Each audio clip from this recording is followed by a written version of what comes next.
Muchas gracias al secretario general. Ahora entrevisto a don Juan Carlos Odoander, presidente de Nexos, para la presentación del informe de la violación de los derechos humanos durante el pasado año 2024. Señor Juan Carlos.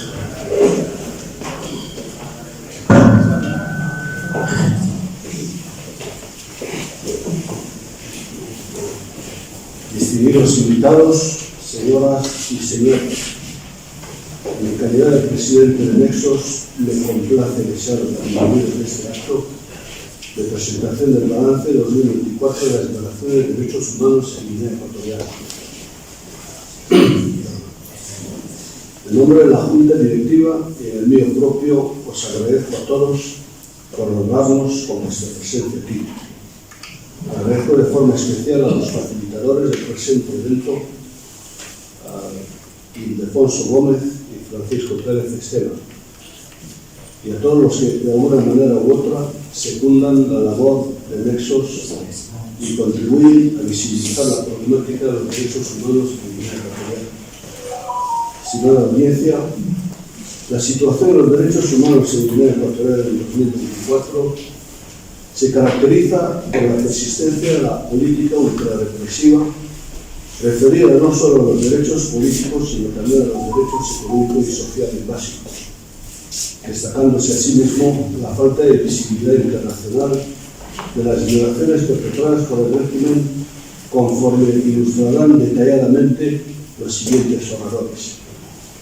Por mi parte, esbozaré el contexto general en el que se enmarcaron dichas violaciones y en el que, por una vez, constituye un aliciente la creación de un marco de concertación entre los defensores de los derechos humanos a través de la plataforma Nexos Guinea Ecuatorial, y el primer balance también expondré sonoramente para ilustrar mi propósito.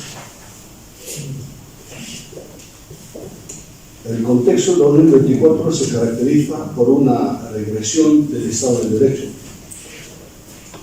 Un Estado de Derecho, una regresión anulada al inicio de la sucesión dinástica como alternativa de perennización de la dictadura, la cual se declina a través de algunos disfuncionamientos institucionales que relevaré. Primero, la traslación de todas las atribuciones del Estado al vicepresidente. Una suplantación enmarcada en el reforzamiento de la subordinación política de todas las instituciones del Estado a dicha autoridad gubernativa.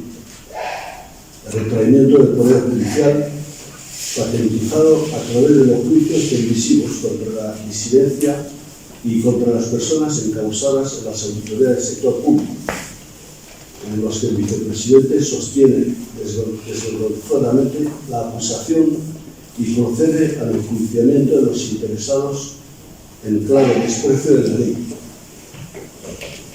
La subordinación de los demás estamentos del Estado se refleja a través de la comisión encargada de la implementación de las recomendaciones del examen periódico universal, que incluye a todas las instituciones, a todos los órganos del Estado, a través de la cual se evidencia nuevamente la inefectiva separación de poderes e independencia recíproca entre estos, la virtualidad de los contrapoderes, etc. Factores que garantizan la impunidad estatutaria de los autores de violaciones de derechos humanos. Conforme ilustra su actuación en relación a las detenciones arbitrarias realizadas en la isla de Algón, la Defensoría del Pueblo se relegó a una mera función apologética respecto de la política represiva del régimen.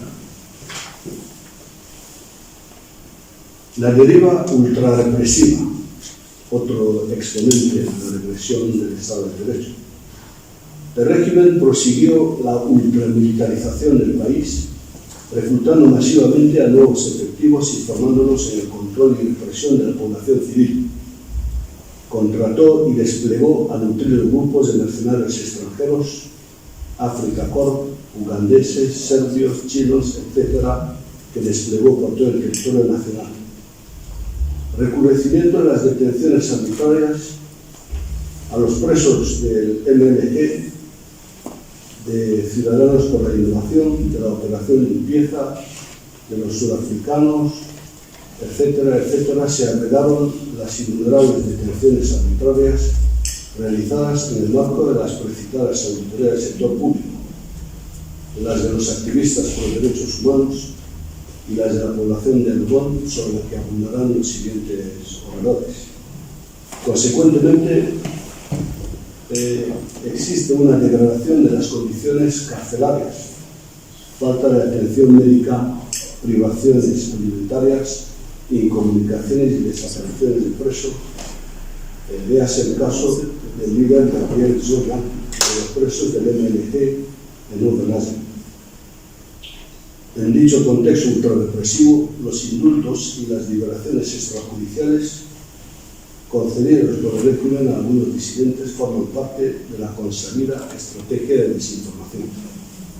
El régimen recurrió masivamente al acoso y al denigamiento de la disidencia a través de la técnica de la reversión del estigma para ocultar su propia vileza e inmoralidad, a través de influencers afines y bots destinados a crear la ilusión de un apoyo masivo.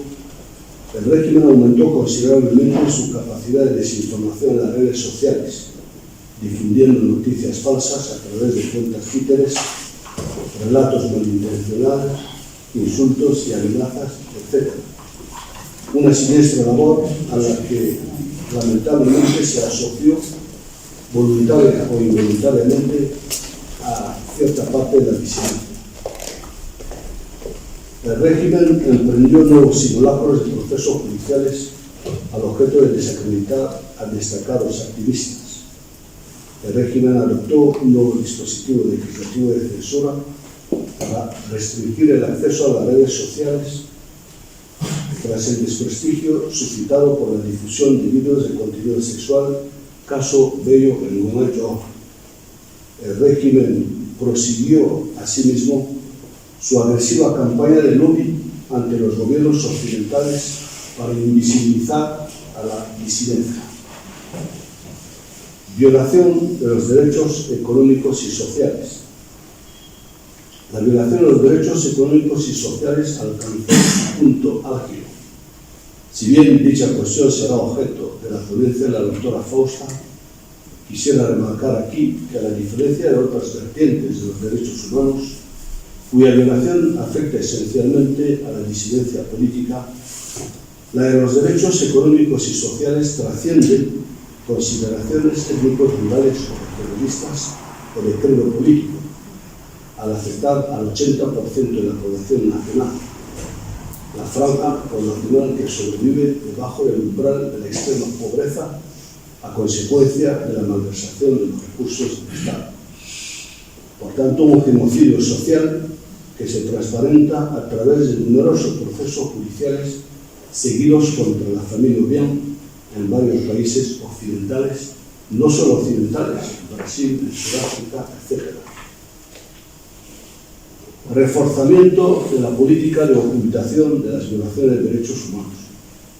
El Instituto Nacional de Estadística de Guinea contribuyó de manera determinante a la campaña de desinformación desplegada por el régimen, replicando y difundiendo estadísticas oficiales no contrastadas, carentes de fiabilidad pero con apariencia de rigor, al objeto de conferir legitimidad a la acción del régimen, contradecir la tasa de crecimiento demográfico, la de pobreza establecida por el Banco Mundial, etc., a cuya difusión contribuyeron todos los medios oficiales del Estado y privados afines, así como la prensa internacional. En España se destacó el periódico La Razón, las redes sociales, una telaraña teledirigida por el grupo ruso African Initiative. El régimen enlazó asimismo dicha campaña de ocultación ante las organizaciones internacionales, tales como la Francofonía, la CPLP, la Unión Africana, etc., a través de la consabida retórica pseudo-soberanista y panafricanista, lucha contra el terrorismo internacional, a la que asimila la reivindicación por una alternancia política, la injerencia foránea y los cambios políticos inconstitucionales, que en la fraseología del régimen alude a la reivindicación para deponer a los dictadores. Al mismo fin de ocultación, el régimen obstruyó el acceso a la violación de derechos humanos al monitoreo del examen periódico universal en la última sesión, ante el que negó la existencia de las violaciones de derechos humanos y describió una situación socioeconómica y política fantasiosa, contradiciendo los indicadores conformados por las instituciones internacionales habilitadas. Ante este desolador panorama, se presentaron una profusa cantidad de acciones que voy a detallar un poquito por parte de la disidencia y de los activistas de la oposición. Se resalta que tras la disolución del partido CI, la oposición coaligada con el PDG, entre paréntesis 14 partidos opositores legalizados en Guinea Ecuatorial, todos esos partidos se abstuvieron de denunciar las violaciones de los derechos humanos, a la imagen del líder de CND, Alfonso Yunití, que es precisamente el encargado de la propaganda negacionista del régimen ante la comunidad internacional.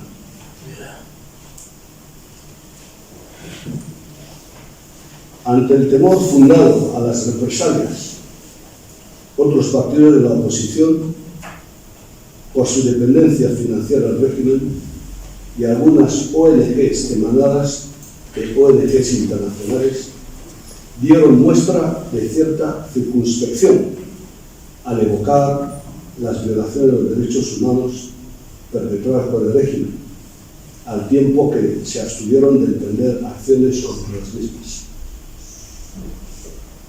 En las redes sociales se registró un auge de la difusión de noticias sobre las violaciones de derechos humanos, vídeos en TikTok, audios, etc., por parte de activistas de la sociedad civil. Dichas publicaciones, descoordinadas y asincronizadas, se destinaron a concienciar a la opinión sin suscitar acciones jurídicas. Por las ONGs internacionales, el Observatorio Internacional de la Abogacía en Riesgo, el Consejo General de la Abogacía Española y el Ilustre Colegio de la Abogacía de Madrid instaron acciones a favor de la abogada Gemma Jones, inhabilitada infundadamente por el régimen, mientras que Amnistía Internacional hizo lo propio a favor del abogado Ángel Obama. El Grupo de Trabajo de las Naciones Unidas sobre la detención arbitraria intercedió a favor de los dos sudafricanos encarcelados injustamente por el vicepresidente. Human Rights Watch y Human Rights Foundation, Amnistía Internacional, instaron acciones a favor de los activistas Anacleto Michandung, Joaquín Elo Ayeto, etc. Acciones coordinadas en el marco de Nexos Guinea. Petición de llamamiento urgente a la relatora especial sobre la independencia de magistrados y abogados en el caso de la detención de un juez, Pedro Obama Vaga. Petición de mediación a la Unión Internacional de Abogados a favor del abogado Santiago Mbasi, a favor de la abogada Gemma Jones. Petición de mediación al Grupo de Trabajo de las Naciones Unidas sobre detención arbitraria a favor de los activistas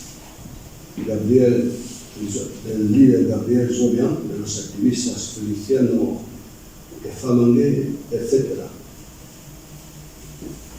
Nexos reiteró asimismo la petición cursada con anterioridad ante el Parlamento de la Unión Europea en aras de la creación de una comisión internacional de investigación neutra e imparcial bajo el amparo de la ONU para promover la responsabilidad de los autores de crímenes políticos y de violaciones de derechos humanos en Guinea Ecuatorial.